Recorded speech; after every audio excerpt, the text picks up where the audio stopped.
Texto narrado por Marco Vázquez. 23. Desconcertada para muchos días quedó Abelarda, después del largo diálogo aquel con Víctor. Pero poníala infeliz tal arte en evitar que su madre y su tía comprendieran el estado de su ánimo, que lo lograba al fin. Desde el día posterior a las incomprensibles declaraciones de Víctor, notó a este taciturno. Evitaba encontrarse solo con su cuñada. Apenas la miraba, y ni por incidencia le dirigía palabra alguna. Creyérase que un delicado asunto personal le traía caviloso.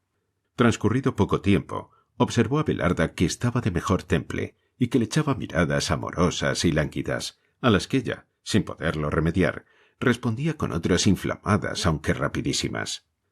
Delante de la familia le hablaba Víctor, pero a solas ni jota. Estaban, pues, como los que se aman y no se atreven a decírselo. Mas ella esperaba ese estallido impensado y súbito de la ocasión que no falta nunca, como si las leyes del tiempo y del espacio tuvieran marcado el necesario instante en que se junten las órbitas de los seres compelidos a ello por la voluntad. En aquella temporada le dio la insignificante por ir a la iglesia bastante a menudo. Las prácticas religiosas de los Villamil se concretaban a la misa dominguera en las comendadoras, y esto no con rigurosa puntualidad. Don Ramón faltaba rara vez, pero doña Pura y su hermana, por aquello de no estar vestidas, por quehaceres o por otra causa, quebrantaban algunos domingos el precepto. Abelarda se sentía ansiosa de corroborar su espíritu en la religión y meditar en la iglesia. Se consolaba mirando los altares, el sagrario donde el propio Dios está guardado, oyendo devotamente la misa, contemplando los santos y vírgenes con sus ahuecadas vestiduras. Estos inocentes consuelos le sugirieron pronto la idea de otro más dulce y eficaz, el confesarse, porque sentía la necesidad imperiosa y punzante de confiar a alguien un secreto que no le cabía en el corazón. Temía que si no lo confiaba, se le escaparía, a lo mejor con espontaneidad indiscreta delante de sus padres, y esto la aterraba, porque sus padres se habrían de enfadar cuando tal supieran. ¿A quién confiarlo? ¿A Luis? Era muy niño. Hasta se le pasaba por las mientes el disparate increíble de revelar su secreto al buenazo de Ponce. Por último, el mismo sentimiento religioso que se amparaba en su alma le inspiró la solución, y a la mañana siguiente de pensarla, acercóse al confesionario y le contó al cura lo que le pasaba, añadiendo pormenores que al sacerdote no le importaba saber.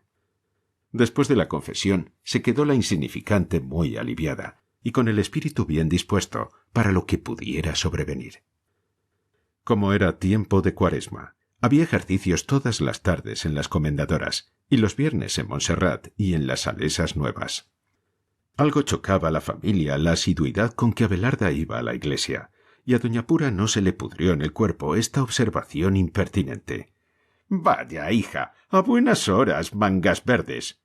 La circunstancia de que Ponce estaba complacidísimo y un sí es no es entusiasmado con las devociones de su novia, por ser él uno de los chicos más católicos de la generación presente, aunque más de pico que de obras, como suele suceder, acalló las susceptibilidades de doña Pura. El ínclito joven acompañaba a su novia algunas tardes a la iglesia, a pesar de las reiteradas instancias de ella para que la dejara sola. Comúnmente la esperaba al salir, y juntos iban hasta la casa, hablando del predicador, como la noche antes, en la tertulia, hablaban de los cantantes del Real. Si Abelarda iba temprano a la iglesia, la acompañaba Luis, que a poco de probar estas excursiones, tomó grandísima afición a ellas. El buen cadalsito pasaba un rato con devoción y compostura, pero luego se cansaba y se ponía a dar vueltas por la iglesia, mirando los estandartes de la Orden de Santiago que hay en las comendadoras, acercándose a la reja grande para atisbar a las monjas, inspeccionando los altares recargados de exvotos de cera. En Montserrat, iglesia perteneciente al antiguo convento, que es hoy cárcel de mujeres, no se encontraba Luis tan a gusto como en las comendadoras, que es uno de los templos más despejados y más bonitos de Madrid. A Montserrat encontrábalo frío y desnudo. Los santos estaban mal trajeados, el culto le parecía pobre, y además de esto, había en la capilla de la derecha, conforme entramos, un Cristo grande, moreno, lleno de manchurrones de sangre, con enaguas y una melena natural tan larga como el pelo de una mujer, la cual efigie le causaba tanto miedo que nunca se atrevía a mirarla sino a distancia, y ni que le dieran lo que le dieran, entraba en su capilla. Sucedió más de una vez que Cadalsito, en su inquieta vagancia dentro de la iglesia, se sentaba en algún banco solitario, sintiéndose acometido del mal precursor de la extraña visión. Más de una vez se dijo que en tal sitio, a poco que se adormilase, había de ver al señor de la barba blanca, por ser aquella una de sus casas. Pero cerraba los ojos, haciendo como una mental evocación de la extraordinaria visita, y ésta no se presentaba.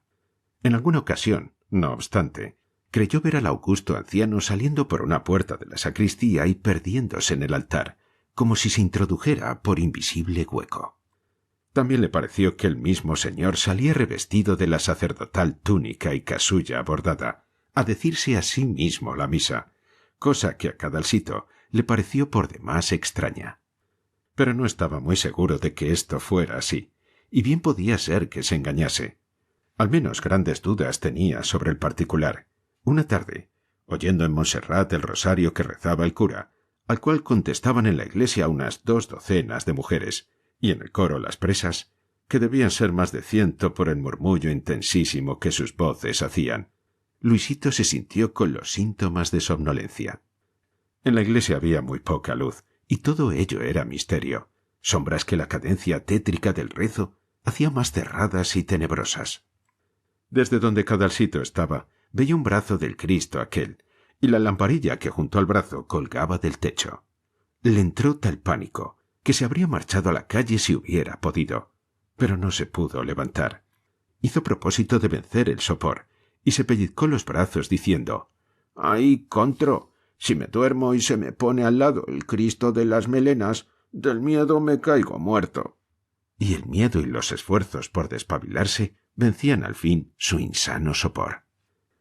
En cambio de estos malos ratos, Montserrat se los proporcionaba buenos, cuando se aparecía por allí su amigo y condiscípulo Silvestre Murillo, hijo del sacristán. Silvestre inició a Luis en algunos misterios eclesiásticos, explicándole 1000 cosas que éste no comprendía. Por ejemplo, ¿qué era la reserva del Santísimo? ¿Qué diferencia hay entre el Evangelio y la Epístola? ¿Por qué tiene San Roque un perro y San Pedro llaves? Metiéndose en unas erudiciones litúrgicas que tenían que oír. «La hostia verbigracia lleva dentro a Dios, y por eso los curas, antes de cogerla, se lavan las manos para no ensuciarlas, y Dominus vobisco es lo mismo que decir: cuidado que seáis buenos». Metidos los dos en la sacristía, Silvestre le enseñaba las vestiduras, las hostias sin consagrar, que Cadalso miraba con respeto supersticioso, las piezas del monumento que pronto se armaría, el palio y la manga cruz, revelando con el desenfado que lo enseñaba y en sus explicaciones un cierto escepticismo del cual no participaba el otro. Pero no pudo Murillito hacerle entrar en la capilla del Cristo de las melenas, ni aun asegurándole que él las había tenido en la mano cuando su madre se las peinaba, y que aquel señor era muy bueno y hacía la mar de milagros. Como la mente de los chicos se impresiona con todo, y esta impresión se amolda con energía y prontitud su naciente voluntad, aquellas visitas a la iglesia despertaron en Cadalsito el deseo y propósito de ser cura, y así lo manifestaba a sus abuelos una y otra vez. Todos se reían de esta precoz vocación, y al mismo Víctor le hizo mucha gracia. Sí, Luisito aseguraba que o no sería nada, o cantaría misa, pues le entusiasmaban todas las funciones sacerdotales, incluso el predicar, incluso el meterse en el confesionario, para oír los pecados de las mujeres. Para oír los pecados de las mujeres. Díjolo con ingenuidad tan graciosa que todos se partieron de risa. Y de ello tomó pie Víctor para romper a hablar a solas con la insignificante por primera vez después de la conferencia de Marras. No estaba presente ninguna persona mayor, y el único que podía oír era Luis, y estaba engolfado en su álbum filatélico. «Yo no diré como mi hijo que quiere ordenarme, pero ello es que de algún tiempo a esta parte siento en mí una necesidad tan viva de creer. Este sentimiento, júzgalo como quieras, me viene de ti, Abelarda». Aquí una mirada amplia, sostenida, tiernísima. De ti y de la influencia que tu alma tiene sobre la mía. Pues cree, ¿quién te lo impide? Repuso la joven, que se sentía aquella tarde con facilidades para hablar y esperaba mayor claridad en él. Me lo impiden las rutinas de mi pensamiento, las falsas ideas adquiridas en el trato social, que forman una broza difícil de extirpar. Me convendría un maestro angélico, un ser que me amase y que se interesase por mi salvación. Pero ¿dónde está ese ángel?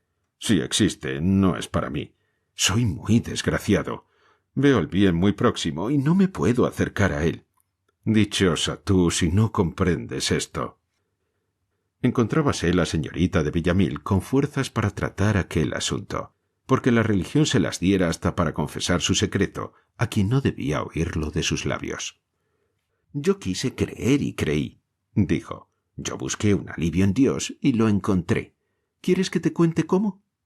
Víctor, que sentado junto a la mesa se oprimía la cabeza entre las manos, levantóse de pronto, diciendo con el tono y gesto de un consumado histrión. No hables. Me atormentarías sin consolarme. Soy un réprobo, un condenado. Estas frases de relumbrón, espigadas sin criterio en diferentes libros, las traía muy preparaditas para espetarlas en la primera ocasión. Apenas dichas, acordóse de que había quedado en juntarse en el café con varios amigos, y buscó la fórmula para cortar la hebra que su cuñada había empezado a tender entre boca y boca. Abelarda, necesito alejarme, porque si estoy aquí un minuto más, yo me conozco. Te diré lo que no debo decirte, al menos todavía. Dame tu permiso para retirarme. Voy a dar unas vueltas por la calle sin dirección fija, errante, calenturiento, pensando en lo que no puede ser para mí, al menos todavía. Dio un suspiro y hasta otra. Dejó a la insignificante confusa y con un palmo de morros, procurando desentrañar el significado de aquel, al menos todavía, frase de risueños horizontes. Por la noche, antes de comer, Víctor entró muy gozoso y dio un abrazo a su suegro, al cual no le hicieron gracia tales confianzas, y estuvo por decirle: «¿En qué pícaro bodegón hemos comido juntos?» No tardó el otro en explicar los móviles de su enhorabuena. Había estado en el ministerio aquella tarde, y el jefe de personal le dijo que Villamil iba en la primera hornada. «¡Otra vez el mismo cuento!» exclamó don Ramón furioso. «¿De cuándo acá es permitido que te burles de mí?» «No es burla, hombre», manifestó doña Pura, alentada por dulces esperanzas. «Cuando él te lo dice es porque lo sabe». «Créalo usted o no lo crea, es verdad». «Pues yo lo niego, declaró Villamil rayando el aire con el dedo índice de la mano derecha. «Y de mí no se ríe nadie. ¿Estamos? ¿Cuándo y por dónde te has ocupado tú de mí en el ministerio? Tú vas allá por tus asuntos propios, por trabajar tu ascenso, que te darán. Ah, yo estoy cierto de que te lo dan. Bueno, fuera que no». «Pues yo le digo a usted, con gran energía, que podría haber ido otras veces con ese objeto, pero hoy por hoy fui, y por cierto en compañía de 2 diputados de muchísima influencia, exclusivamente a interceder por usted, a hablarle gordo al jefe del personal, después de teclear al ministro. Si no se lo digo a usted porque me lo agradezca, si esto no tiene mérito ninguno, y tan cierto como es luz esa que nos alumbra, con solemne acento, lo es que yo dije a los amigos que me apoyan: señores, antes que mi ascenso, pídase la colocación de mi suegro. Repito que no lo digo para que me lo agradezca nadie. Vaya un puñado de anís».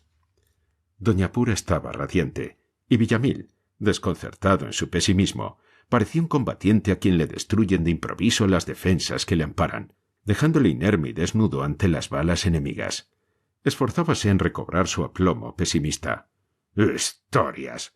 Bueno, y aunque fuese verdad que Juan, Pedro y Diego me recomendaran, ¿de eso se sigue que me coloquen?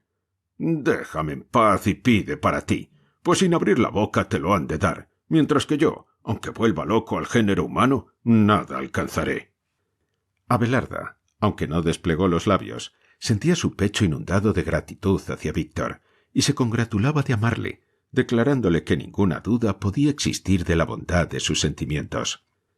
Imposible que aquel acento noble y hermoso no fuera el acento de la verdad. Mientras comían, se discutió lo mismo, Villamil opinando tercamente que jamás habría piedad para él en las esferas ministeriales, y la familia entera sosteniendo con denuedo lo contrario. Entonces soltó Luisito aquella frase que fue célebre en la familia durante una semana, y se comentó y repitió hasta la saciedad, celebrándola con gracia inapreciable, o como uno de esos rasgos de sabiduría que de la mente divina pueden descender a la de los seres cuyo estado de gracia les comunica directamente con aquella. Lo dijo Cadalsito con ingenuidad encantadora y cierto aplomo petulante que aumentaba el hechizo de sus palabras. «Pero, abuelito, parece que eres tonto. ¿Por qué estás pidiendo y pidiendo a esos tíos de los ministerios, que son unos cualesquiera y no te hacen caso? Pídeselo a Dios, ve a la iglesia, reza mucho y verás cómo Dios te da el destino». Todos se echaron a reír, pero en el ánimo de Villamil hizo efecto muy distinto la salida del inspirado niño. Por poco se le saltan al buen viejo las lágrimas, y dando un golpe en la mesa con el cabo del tenedor, decía: «Ese de Monches de chiquillo sabe más que todos nosotros y que el mundo entero».